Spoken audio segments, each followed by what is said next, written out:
सभी प्यारे बच्चों को विजय कुमार का प्यार भरा नमस्कार। गणित प्रकाश को कवर करते हुए पेज नंबर 136 पे हम आ गए हैं। क्या लिखता है? कहता है 136 पर find various objects from your surroundings that have regular shapes and find their perimeters. तो आपके आसपास क्या मिलेगा आपको? सबसे पहले तो मुझे ये मिला है, मेरे आसपास ये पड़ा है स्केल, ठीक है। तो इसका पेरीमीटर, तो पहले इसकी शेप देखो, क्या शेप है ये? Yes, this is rectangular. तो रेक्टेंगुलर का फार्मूला आपको मालूम होना चाहिए, तभी इसका पेरीमीटर निकल पाएगा, है ना। तो आप लिखेंगे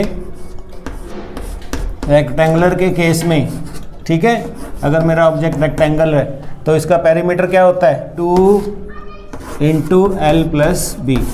अब आप देखिए, अगर ये स्केल है, आपकी ज्योमेट्री बॉक्स का ये एक पार्ट है, ठीक है, तो 2 इंटू क्या हो जाएगा यहाँ पर? लंबाई कितनी है इसकी? 15।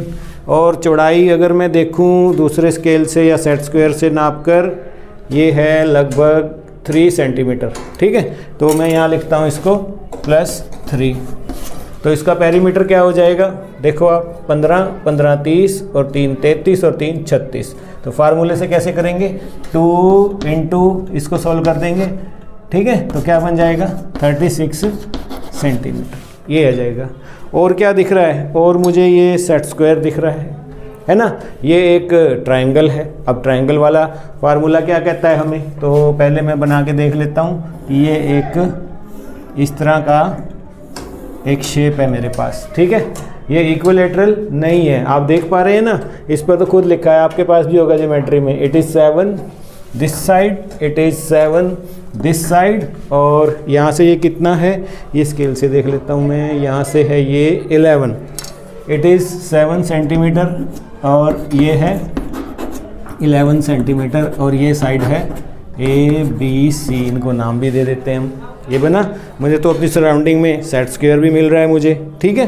तो इसका पेरीमीटर कैसे निकालेंगे? क्या फार्मूला है इसका? ये एक इक्विलैटरल नहीं है, तो इसका फार्मूला क्या होता है? Sum of lengths of all its side, यही होता है। आपने पहले भी किया है, तो सम निकालो इन सब का, कितना बनेगा? AB plus BC plus CA। तो करो इसको। AB कितना है यहाँ पर? 7 सेंटीमीटर प्लस BC कितना है? 11 सेंटीमीटर प्लस AC कितना है? 7 सेंटीमीटर। तो कितना हो जाएगा? यहाँ पर ये वाला फार्मूला नहीं लगेगा क्योंकि ये ट्रायंगल है और ये क्या था? रेक्टेंगल था, ठीक है, आपका ही स्केल था, ठीक है। इस तरह से ये 15 सेंटीमीटर और ये 3 सेंटीमीटर, ठीक है। 15 की 2 थी और 3 की भी 2 थी, 2 कॉमन, ठीक है, इसलिए। और यहाँ पर क्या बनेगा अभी? 7 7 14, तो इसका क्या बन जाएगा?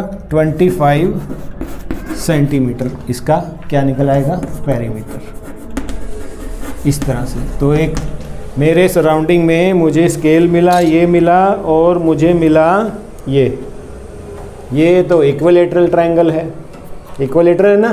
तो इसका फार्मूला भी क्या यही रहेगा? अब मैं एक और बना देता हूँ यहाँ पर, इक्विलैटरल भी बना देता हूँ। चलो यहाँ करते हैं, येलो से कर लेते हैं। एक मैं इक्विलैटरल बनाता हूँ, ठीक है, जिसकी तीनों भुजाएं क्या हैं?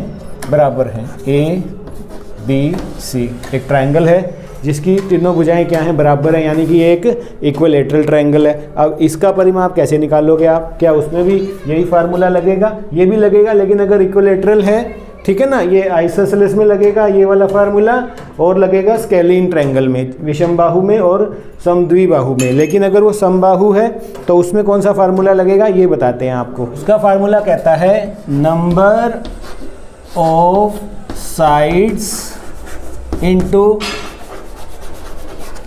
लेंथ ऑफ ए साइड, ये फार्मूला है उसका। तो नंबर ऑफ साइड कितनी है? 3। तो कोई भी रेगुलर पॉलीगॉन है अगर, तो उस पर आ रहे हैं हम एक तरह से, ठीक है। नेक्स्ट है भी सही इसी पेज पर आपका 3 into length of its side. अब हमें इसका एक लेंथ तो पता ही होना चाहिए, इक्विलैटरल है भी, अगर स्केल से भी देख सकते हैं हम इसको, कंपास से भी देख सकते हैं। तो ये है 4 centimetre. You can see here 4 centimetre each है ये, है ना। तो इसका एक ही लिखा जाएगा क्योंकि इक्विलेटरल है।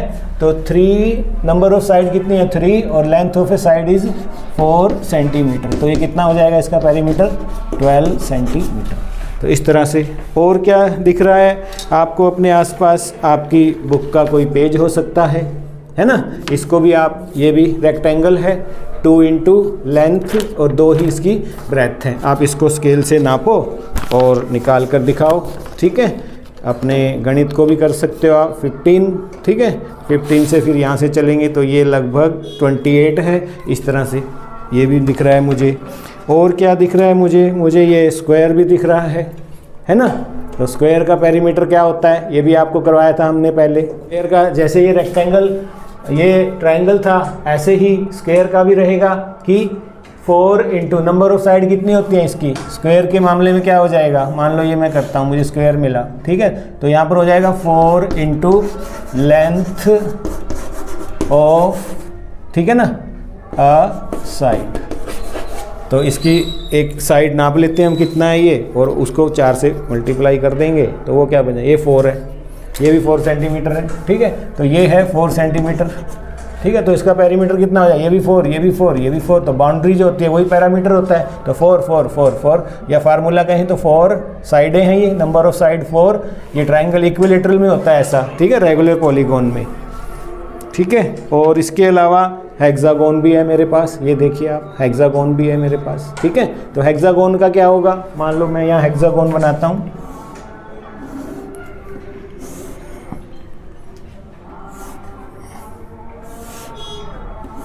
ये एक रेगुलर हेक्सागोन है, ठीक है। तो ये एक रेगुलर हेक्सागोन है जिसकी सारी भुजाएं बराबर हैं। तो इस पर भी वही होगा, हेक्सागन का पैरामीटर क्या होता है, हेक्सागन पैरामीटर बराबर है, यही फार्मूला लगेगा, number of sides into length of A side. तो इसकी भी एक साइड नाप लो, और साइडें कितनी हैं 6 हैं। तो यहाँ पर आ जाएगा 6 इंटू, स्केल से इसको भी नाप लेते हैं, कितना बन रहा है ये, एक साइड बन रहा है इसका लगभग 4 के ही हैं ये, है ना, एक ही सेट है ना। तो यहाँ पर आ जाएगा इंटू 4 सेंटीमीटर। तो इसका, इस हेक्सागन का जो मेरे पास है, जिसकी एक जो रेगुलर पॉलीगॉन है, जिसकी एक भुजा कितनी है 6 सेंटीमीटर है, तो 6 into 4 centimetre is equal to 24 centimetre answer. तो इस तरह से कि अपने आसपास के जो ऑब्जेक्ट्स हैं, आपके आसपास का ऑब्जेक्ट, वो पापा का न्यूज़पेपर भी तो हो सकता है। पापा न्यूज़पेपर पढ़ रहे हैं, पापा एक बार लाना, मैंने इसका पेरीमीटर निकालना है ना। तो पेरीमीटर क्या होगा, यहाँ भी देखिए आप, है ना, 2 इसकी लंबाइयाँ देख रहे हैं आप और 2 इसकी चौड़ाई देख रहे हैं जो इक्वल नहीं है ना। तो ये एक रेक्टेंगुलर है, तो कौन सा फार्मूला लगेगा इसमें भी, इसकी लेंथ निकालो, ये वाला फार्मूला लगेगा, ये वाला 2 इंटू लेंथ प्लस ब्रेथ। इस तरह निकाल सकते हैं, हाफ का भी निकाल सकते हो आप, ठीक है, इसका भी, ये भी रेक्टेंगुलर है। तो जैसी शेप में कोई भी आपकी सराउंडिंग में अवेलेबल है उसको कर सकते हो, ठीक है। मैंने अभी ये कंपास खरीदा, ठीक है ना। तो जब हम नेक्स्ट चैप्टर करेंगे उसमें ये काम आएगा। तो मैं प्रिपरेशन कर रहा था तो उसमें मुझे ये मिला, ये मेरे सराउंडिंग में पड़ा है, ये स्ट्रिप थी उसके अंदर, है ना। तो मैंने देखा कि ये स्ट्रिप कितना है, ये है स्ट्रिप 11 सेंटीमीटर और इस तरह से इसकी चौड़ाई है 3, ठीक है। तो 11/3 का ही, तो कितना हो जाएगा 11 + 11 22, 3 और 3 6, 28 हो गया इसका, है कि नहीं। तो इस तरह से आप देख पा रहे हैं, यही फार्मूला लगेगा इसमें रेक्टेंगल वाला, 2 इंटू लेंथ प्लस ब्रेथ। तो आप बताइए अपनी सराउंडिंग में क्या क्या है, ज्योमेट्री बॉक्स इटसेल्फ हो सकता है ना, और क्या है आपके सराउंडिंग में, ये स्ट्रिप पड़ी है मेरे आसपास, ये देखिए आप, ठीक है। और क्या है, ठीक है प्यारे बच्चों। तो ये था पेज 136 पर। इसके बाद हम आ रहे हैं स्प्लिट एंड रिजॉइन एक्टिविटी लेकर। यहाँ क्लिक कीजिए, ये आपको लेकर जाएगा उस वीडियो पे। चैनल को सब्सक्राइब करना, दोस्तों भेज देना, कमेंट करना वीडियो कैसा लगा।